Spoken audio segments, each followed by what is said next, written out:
Hi guys, ഞാൻ അല്ലിയാണ്.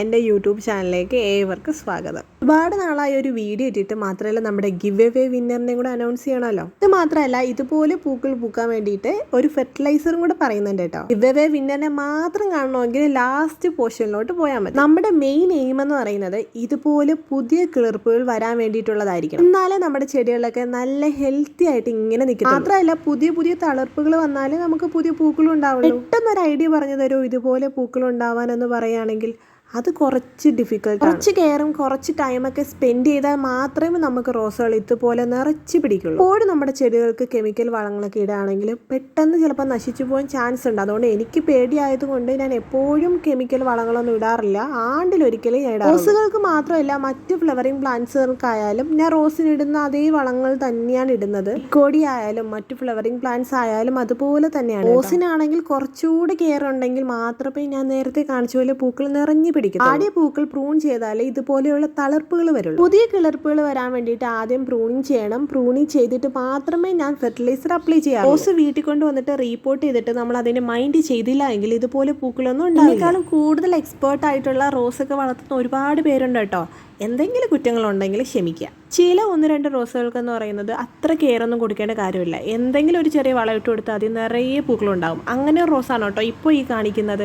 എപ്പോഴും പൂക്കൾ പിടിക്കും. ഒരു കെയറോ അങ്ങനെ അധികം ഒന്നും വേണ്ട. പെസ്റ്റിൻ്റെ അറ്റാക്കും വളരെ കുറവാണ്. മാത്രമല്ല, ഈ റോസ് എന്ന് പറയുന്നത് ഓൺ റൂട്ടഡ് ആയിട്ടുള്ള റോസാണ് കേട്ടോ. അതായത് ബഡ് ചെയ്യാത്ത റോസ്. അതുപോലെ തന്നെയാണ് ഈ കരിഷ്മ റോസിൻ്റെ കാര്യവും. ഭയങ്കര പാടാണ് പിടിക്കാൻ. പുള്ളിക്കാരിയെ എവിടെയും ഞാൻ കണ്ടിട്ടില്ല അങ്ങനെ നിറഞ്ഞു പിടിച്ച് നിൽക്കുന്നത്. എന്നാലൊരു 10-12 ദിവസമൊക്കെ പൂക്കൾ അതുപോലെ നിൽക്കും കേട്ടോ. നഴ്സറീസിലൊക്കെ എപ്പോഴും അവൈലബിൾ ആയിട്ടുള്ള റോസാണ് ഈ പിങ്ക് ബട്ടൺ റോസ്. ഒരു 80 രൂപയ്ക്കൊക്കെ നമുക്ക് അവർ തരും. ചെറിയ മുട്ടുകളായതുകൊണ്ട് പെസ്റ്റിന്റെ അറ്റാക്ക് കൂടിയിട്ട് പെട്ടെന്ന് മുട്ടിനെ കരിയിച്ച് കളയാൻ ഭയങ്കര ഈസിയാണ് കേട്ടോ. അതുകൊണ്ട് ഇതും ഭയങ്കര പാടാണ്. എന്നാലും നമ്മുടെ കയ്യിൽ പെസ്റ്റിസൈഡ് ഉണ്ടല്ലോ. അപ്പോൾ ഒരു പെസ്റ്റിസൈഡും കൂടെ പറയുന്നുണ്ട് കേട്ടോ ഈ വീഡിയോയിൽ. കുറേ റോസുകളെ കാണിക്കണമെന്ന് ആഗ്രഹമുണ്ട്, പക്ഷെ കുറച്ച് റോസുകളെ ഞാൻ കാണിക്കുന്നുള്ളൂ. ഇനി നമുക്ക് വളത്തിലോട്ട് കിടക്കാം. വളം ഇടുന്നതിന് തൊട്ട് മുമ്പായിട്ട് എല്ലാവർക്കും അറിയുന്നത് ഇതുപോലെ മണ്ണൊന്ന് ഇളക്കി കൊടുക്കുക. നിർബന്ധമാണോ എന്ന് വെച്ചാൽ ഇടയ്ക്കത്തും ഞാൻ അങ്ങനെ മണ്ണ് ഇളക്കി കൊടുക്കാറില്ല. അങ്ങ് അപ്ലൈ ചെയ്ത് കൊടുക്കലാണ് പതിവ്. ഇനിയിപ്പോൾ വീഡിയോ ഒക്കെ ചെയ്യുമല്ലേ, കുറച്ച് പ്രൊഫഷണലായിട്ട് ചെയ്യുന്നത് കൊണ്ട് ഇന്നത്തേക്ക് ഞാൻ നല്ല രീതിയിൽ ഇളക്കി കൊടുക്കുന്നുണ്ട്. ഇടയ്ക്കിടയ്ക്ക് മാത്രമേ ഞാൻ ഇളക്കി കൊടുക്കാറുള്ളൂ കേട്ടോ. ലിക്വിഡ് ആയിട്ടുള്ള വളങ്ങൾ കൊടുക്കുമ്പോൾ അങ്ങനെ ഇളക്കി കൊടുക്കാറില്ല. ഇങ്ങനെ സോളിഡ് ആയിട്ടുള്ള വളങ്ങൾ കൊടുക്കുമ്പോഴാണ് ഇളക്കി കൊടുക്കുന്നത്. അതായത് ഇന്ന് കാണിക്കാൻ പോകുന്നത് ഒരു സോളിഡ് ആയിട്ടുള്ള വളമാണ്. അപ്പം എങ്ങനെയാ സ്റ്റാർട്ട് ചെയ്താലോ? ഒരു 5-6 സാധനങ്ങൾ എടുക്കുന്നുണ്ട് കേട്ടോ. ഇതെല്ലാം നമ്മുടെ വീട്ടിൽ തന്നെ അവൈലബിൾ ആയിട്ടുള്ള സാധനമാണ്. ഒന്നാമത്തത് മുട്ടത്തോട് ഞാൻ നല്ല രീതിയിൽ മിക്സിയിലിട്ട് അടിച്ച് പൗഡർ ആക്കിയിട്ടുണ്ട് കേട്ടോ. വിനാഗിരിയും കൂടെ ചേർക്കുകയാണെങ്കിൽ കുറച്ചുകൂടെ എഫക്റ്റ് കിട്ടും.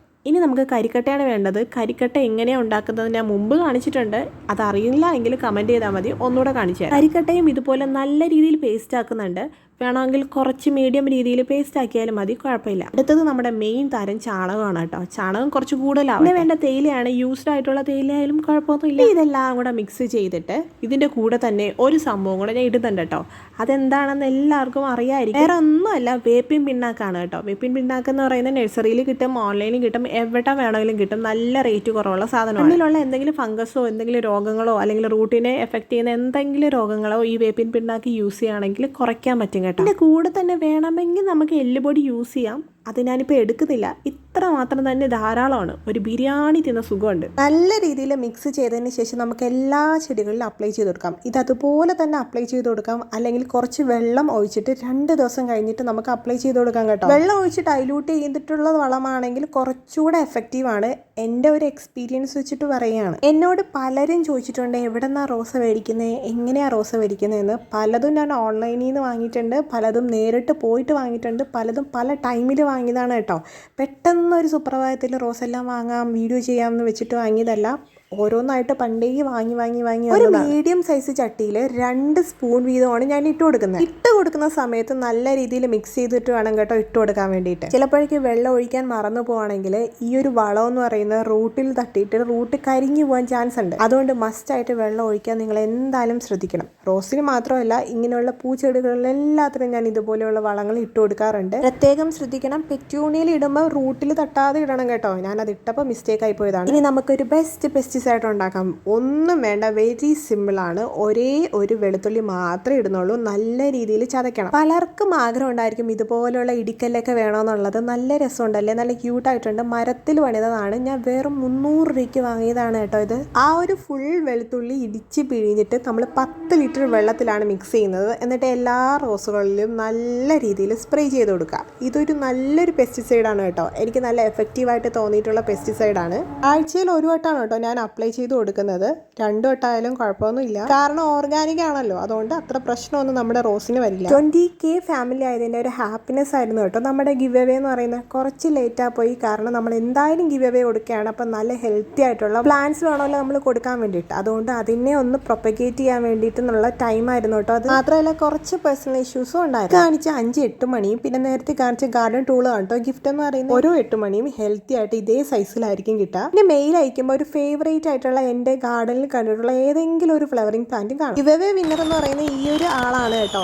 എന്തായാലും എനിക്ക് മെയിൽ അയക്കുക. അഥവാ എനിക്ക് റിപ്ലൈ ഒന്നും ഇല്ലെങ്കിൽ വേറൊരു വിന്നറിനെ നമുക്ക് സെലക്ട് ചെയ്യാം. ആരും വിഷമിക്കേണ്ട കാര്യമില്ല. ഇപ്പം 30K ആയിട്ടുണ്ടല്ലോ, അതിൻ്റെ ഗിവ് അവേ എന്തായാലും വരും. ഒരുപാട് പേര് കമൻറ്റ് ചെയ്തിട്ടുണ്ടായിരുന്നു. എന്തൊക്കെ പറഞ്ഞാലും നെക്സ്റ്റ് ഗിവ് അവേയിൽ നമുക്ക് നോക്കാം കേട്ടോ. ഇതുവരെ വീഡിയോ കണ്ടിട്ടുള്ള എല്ലാവർക്കും നന്ദിയുണ്ട്. വീഡിയോ സ്കിപ്പ് ചെയ്തവർക്കും നന്ദിയുണ്ട്. അപ്പോൾ എല്ലാവരും ഹാപ്പി ആയിട്ടിരിക്കുക. ഏതെങ്കിലും ഒരു പ്ലാന്റ് നടുക. അപ്പോൾ ടാറ്റാ.